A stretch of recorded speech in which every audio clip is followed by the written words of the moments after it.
Aadhaar card updation பண்ணணும் அப்படின்னா ஒவ்வொன்றுத்துக்கும் ஒரு இடம் தேடி தேடி அலைய வேண்டியிருக்கு. நான் இப்போ சொல்ல போகிற இடத்த நோட் பண்ணிக்கோங்க. கோயம்பேடு பஸ் ஸ்டாண்டுக்கு பக்கத்தில் இருக்கிற 10 ஸ்கொயர் என்ற ஒரு பில்டிங் இருக்கு.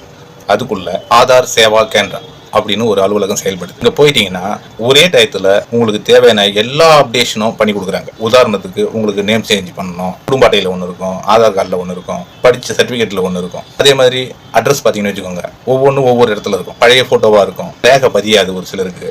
இவங்க எல்லாருமே ஒரே இடத்துல இந்த வேலையை முடிச்சுட்டு வந்துடலாம். காலையில 6 மணிக்கு நீங்கள் போய் கியூவில் நின்றுட்டிங்கன்னா 9 மணிலேருந்து 10-10:30 வரைக்கும் டோக்கன் கொடுப்பாங்க. அந்த டோக்கன்லேயே எந்த டயத்துலேருந்து எந்த டயத்துக்குள்ளே நீங்கள் வரணும்னு மென்ஷன் பண்ணிடுவாங்க.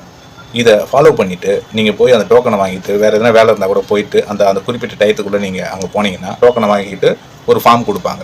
அந்த ஃபார்மை வாங்கி என்னென்னலாம் அப்கிரேஷன் பண்ணணும் அப்படின்னு சொல்லிட்டு அதுலேயே கொடுத்துருப்பாங்க ஆப்ஷன்ஸ் எல்லாம்.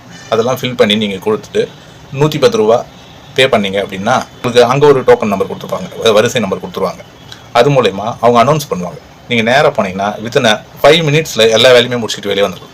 ஸோ ஆதார் திருத்தம் செய்யணும் அப்படின்றவங்க 10 ஸ்கொயர் பில்டிங்கில் செயல்படுற ஆதார் சேவா கேந்திரா அங்கே போனீங்கன்னா எல்லா வேலையுமே துரிதமாக முடிஞ்சிடும். நீங்கள் ஒரு அட்ரஸ் மாற்றணும் அப்படின்னா அதுக்கான அட்ரஸ் ப்ரூஃபு, அது சம்மந்தப்பட்ட டாக்குமெண்ட்ஸ் கேட்பாங்க. ஆதார் அப்டேஷன் வேணுன்றவங்க பயன்படுத்திக்கோங்க. தெரியாதவங்களுக்கு இந்த காணொலியை ஷேர் பண்ணுங்கள்.